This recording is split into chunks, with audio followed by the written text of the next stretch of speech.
नमस्कार साथियों। तो आइए आज के इस वीडियो में जो है हम लोग का सबसे एक मेन क्वेश्चन यहाँ पर है। 10th जब सभी छात्र जब पास कर चुके हैं तो 10th के बाद हम लोग का जो क्वेश्चन आता है वो आता है क्या यहाँ पर 12th का। तो मैक्सिमम छात्रों का यहाँ पर जो है शेड्यूल बना हुआ रहता है कि 10वीं के बाद हमको 12वीं करना है। और एक कुछ-कुछ छात्रों में इस तरह का देखने को मिल रहा है अभी कि 10th के पास जो है वो आईटीआई में जा रहे हैं। अब देखिए, यहाँ पर हम आपसे एक क्वेश्चन पूछेंगे कि 10th के बाद जो भी आप यहाँ पर प्रोग्राम सेट कर रहे हो, उसके पीछे समझिए कि थोड़ा-सा लॉन्ग टाइम का आप भविष्य को देखिए। ऐसा नहीं कि आप 12th करने के बाद फिर आपका मार्गदर्शन जो है चेंज कर रहे हो, ऐसा नहीं करना। तो आप जो अपना मार्गदर्शन जो है यहाँ पर सटीक जो है तरीका आप अप्लाई कीजिए ताकि आपको आगे आगे चल के आपको जो है टाइम वेस्ट ना हो और दूसरे जो आपका मनी जो है वो भी आपका वेस्ट ना हो। तो उसको लेके आज का सवाल है हमारा कि 10th के बाद क्या करना चाहिए, और हम सारे आपको बेनिफिट बताएंगे और इसका नुकसान क्या है वो भी आपको बताते चलेंगे। तो आप लोग ध्यान से इस वीडियो को शुरू से लास्ट तक देखिएगा, ठीक है। और दूसरी चीज रही बात, जो भी छात्र यहाँ पर बहुत से छात्र ऐसे मिलेंगे जो सीबीएसई बोर्ड के हैं और बहुत से आपका जेक बोर्ड के, ये दोनों छात्रों में कुछ अंतर देखने को मिलता है। जैसे सीबीएसई बोर्ड वाले जो स्टूडेंट होते हैं उन लोगों का इंग्लिश बहुत अच्छा होता है, तो उन लोगों के लिए कौन सी सुविधा होगी वो भी आपको बताएंगे।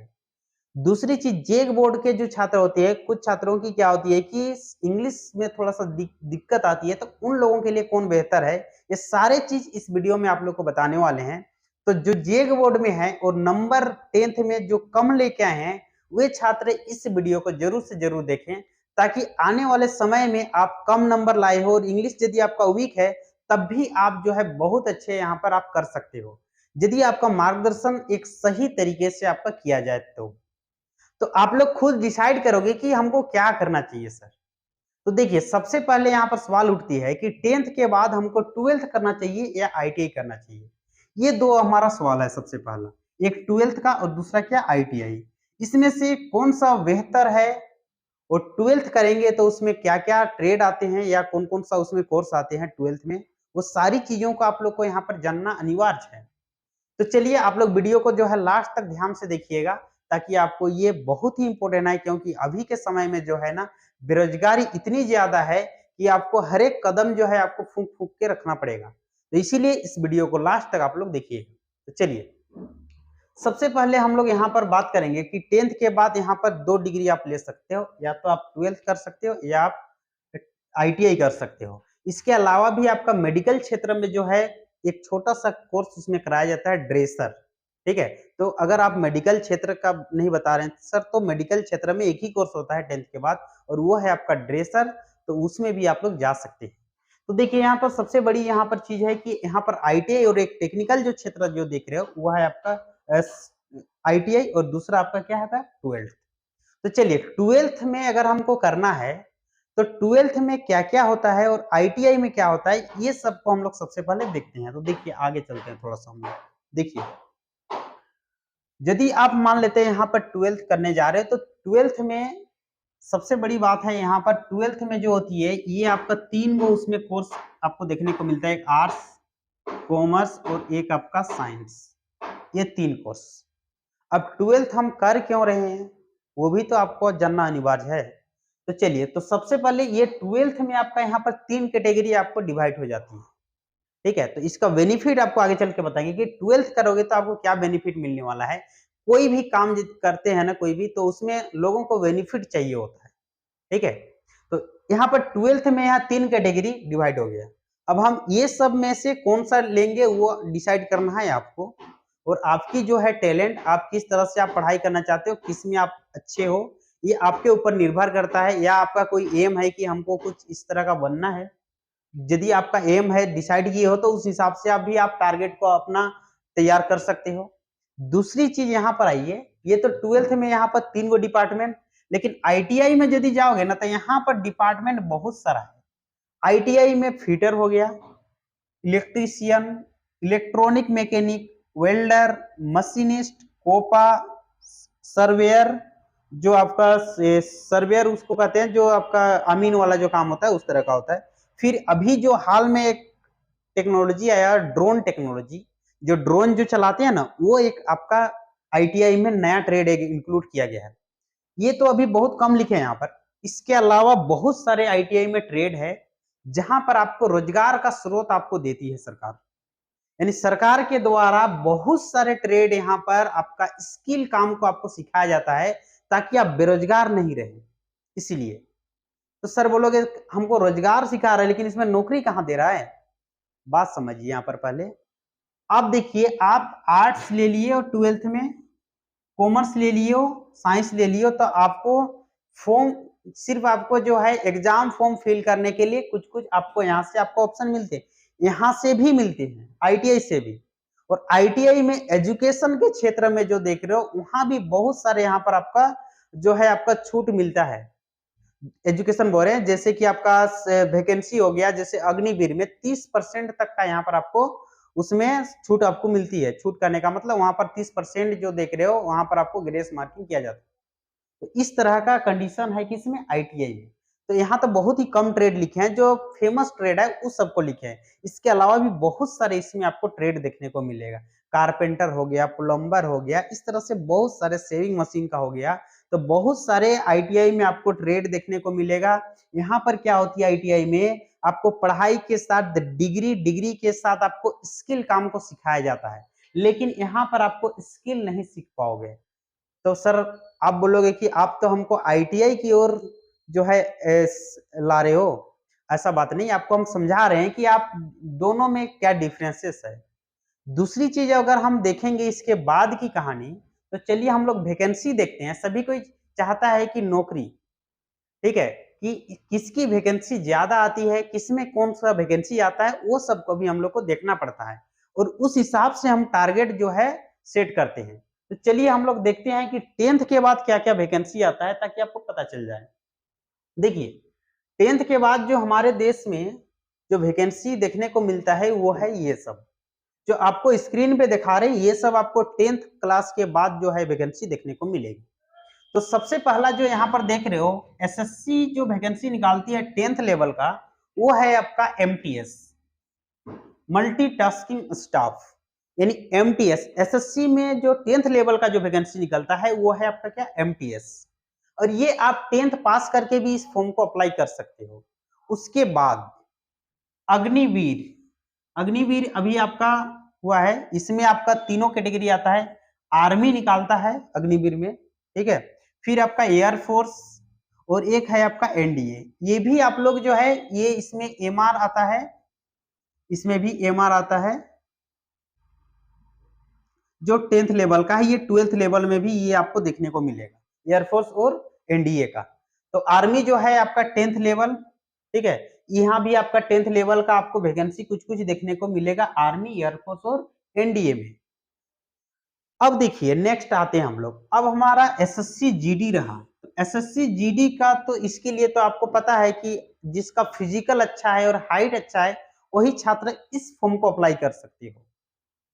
तो इसके लिए आपका यहाँ पर एसएससी जीडी जो है CISF, SSB, CRPF, BSF, Assam rifles, ITBP, ये सब जो अर्धसैनिक जितने भी आपका पुलिस बल है, ये सब एसएससी जीडी के द्वारा जो है निकाला जाता है। ये आप 10th पास से भी आप इस फॉर्म को अप्लाई कर सकते हो। उसके बाद रेलवे में भी एक वैकेंसी आती है, यहाँ पर देखिए आरपीएफ की वैकेंसी आती है। ये भी आपका 10th पास से ही आता है। दूसरी चीज यहाँ पर अगर आगे बढ़ेंगे तो जेएसएससी जो है यहाँ पर वैकेंसी निकालता है, झारखंड पुलिस उत्पाद सिपाही, ये सब वैकेंसी आता है किसमें, तो ये आपका देखा जाए 10th बेसिस से आप इतना फॉर्म को आप अप्लाई कर सकते हो। अब इसके बाद जो है आपको एजुकेशन करना है 10th के बाद, तो हम क्यों कर रहे हैं उसको भी ध्यान दीजिए आप लोग, ठीक है, और किस लिए करना है हमको। तो देखिए ये तो रहा 10th की बात, आप 10th से ही इस फॉर्म को अप्लाई कर सकते हो। अब नेक्स्ट आते हैं हम लोग, अब देखिए यहाँ पर 12th के बाद आप कौन कौन सा फॉर्म अप्लाई करते हो, या आईटीआई के बाद। तो ये देखिए यहाँ पर दो टारगेट हो जाती है।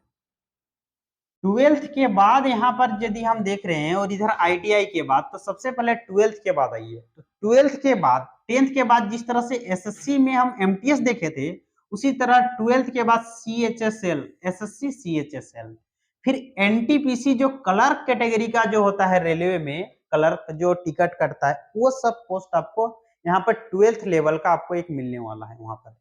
नेक्स्ट आइए बैंकिंग में इसका वैकेंसी आती है। एयरफोर्स यदि आप साइंस लिए हो तभी इस फॉर्म को अप्लाई कर सकते हो एयरफोर्स में, और एनडीए में भी। और यदि आर्ट्स ले रहे हो तो ये दोनों तो हटा दीजिए वहां से, यदि आर्ट्स या कॉमर्स ले रहे हो तो। साइंस लिए हो तब जाके यहाँ पर ये दोनों वैकेंसी आपको मिलने वाली है 12th में, और आर्ट्स लिए हो तो वहां से ये 2 वैकेंसी को हटा देना पड़ेगा। तीसरा भी और एक हटाना पड़ेगा, ये फॉरेस्ट गार्ड जो देख रहे हो ना, ये भी यदि आप साइंस लिए हो तभी, और अन्यथा ये 3 वैकेंसी वहां पर आपको नहीं मिलने वाली है यदि आर्ट्स कॉमर्स करके आप 12th कर रहे हो तो। आपको मिलने वाली यहाँ पर आगे चल के, अगर यहाँ पर देखेंगे 12th का जो आर्ट्स कैटेगरी में आएंगे, ये आपका 3 ही आपको यहाँ पर वैकेंसी मिलने वाली है, ज्यादा आपको वैकेंसी मिलने वाली नहीं है। यदि यहाँ पर आप साइंस रखे हो तभी जाके ये सब आप फॉर्म को अप्लाई कर सकते हो। तो ये सब चीज जो है आपको ध्यान देने योग्य है यहाँ पर। नेक्स्ट 12th की हो तो आप ग्रेजुएशन के लिए आप एलिजिबल हो, स्टडी यानी आगे की पढ़ाई के लिए आप ग्रेजुएशन कर सकते हो। ये बेहतर चीज है, यदि आप 12th कर रहे हो यानी ग्रेजुएशन करने का प्लानिंग है पढ़ाई आगे, तो आप 12th कीजिए बेझिझक, ठीक है। लेकिन अगर आपका शेड्यूल इसके बाद बनती है, आईटीआई यदि मान इधर से आ रहे हो तो आईटीआई क्या है, आईटीआई कंप्लीट करने के बाद लोको पायलट यानी जो ट्रेन ड्राइवर होते हैं वो आप फॉर्म अप्लाई कर सकते हो। टेक्नीशियन, रेलवे में बहुत सारे टेक्निकल काम होते हैं तो वहां पर टेक्नीशियन का, और ज्यादा ये दोनों में आप वैकेंसी देखने को मिलेगा, ठीक है, ये रेलवे डिपार्टमेंट में। इसके अलावा इसरो, यहाँ पर भी लगातार वैकेंसी ये लोग देते हैं। इसरो हुआ, डीआरडीओ, देखिए ये सब का समझिए क्या है। ISRO Indian space research organisation हो जाता है, ठीक है। DRDO defence research and development organisation, जितना भी हमारे देश का जो डिफेंस सिस्टम है वहां पर जो है आपका आईटीआई वाले को ही वहां पर है। आईटीआई या जो टेक्निकल होते हैं, ठीक है, तो जितने भी हमारा डिफेंस सिस्टम जो तैयार किया जाता है वो डीआरडीओ करता है। फिर आपका भाभा एटॉमिक रिसर्च जो ऑर्गेनाइजेशन है, बार्क जिसको कहते हैं हम लोग। फिर आपका एनटीपीसी जो हमारे बिजली विभाग जो तैयार करता है, NTPC national thermal power corporation जो है हमारा, ठीक है। उसके बाद सेल, जितने भी आपका स्टील प्लांट जो देख रहे हो, यहाँ पर वैकेंसी निकलती है आईटीआई से, डिप्लोमा से भी निकलती है, तो इसके आगे की पढ़ाई होती है डिप्लोमा।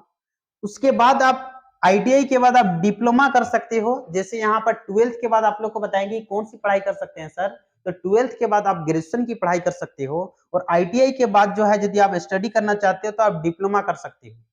जैसे मैकेनिकल इंजीनियरिंग हो गया, इलेक्ट्रिकल इंजीनियरिंग हो गया, इलेक्ट्रॉनिक्स हो गया, कंप्यूटर इंजीनियरिंग हो गया, तो इंजीनियरिंग आप के बाद आप कर सकते हो। तो इस तरह का आपका वैकेंसी यहाँ आईटीआई को मिलने वाली है। और यदि आप सामान्य आर्ट्स से लेकर आप 12th किए हो तो ये सब वैकेंसी आपको मिलने वाली है।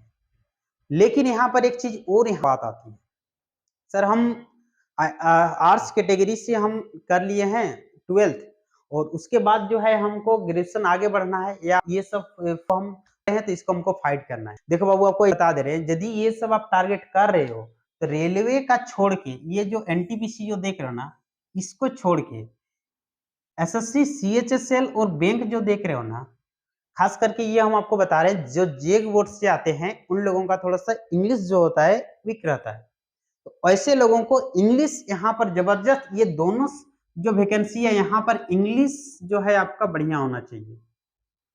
इंग्लिश बढ़िया होना चाहिए, इसका मतलब देखो इंग्लिश का वहां पर ग्रामर और स्पेशल इंग्लिश के लिए वहां पर एक पार्ट होता है, उसको आपको क्वालिफाई करना अनिवार्य होता है।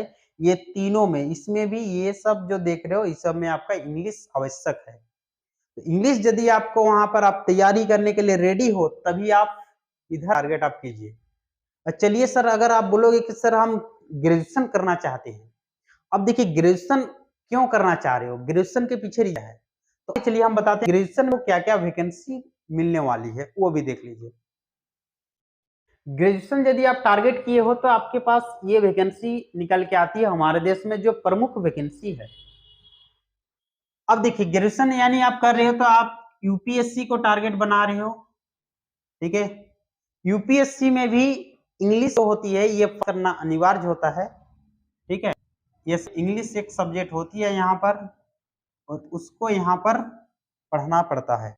नेक्स्ट उसके बाद जेपीसी जो देख रहे हो यहाँ को देखने को मिला, ठीक है, और इसमें आपका है, तो चीज को इसका जो सिलेबस है उसको आपको कवर करना पड़ेगा, उस तरह से आपको यहाँ पर टारगेट बनाना पड़ेगा। नेक्स्ट आते हैं, यदि हम यहाँ पर एसएससी को टारगेट सर, तो एसएससी सीजीएल में भी अगर आप इंग्लिश पढ़ने के लिए रेडी हो तब इधर जाइए, मेरा कहने का मतलब इंग्लिश, ठीक है। तो अब देखिए यहाँ पर हम ये नहीं बोलेंगे कि सर जिसका परसेंटेज मैट्रिक में बहुत कम लेके आ गया है, यानी 50 से कम आया है, तो हम यही सजेस्ट करेंगे कि उस छात्र को दोबारा मैट्रिक एग्जाम देना चाहिए।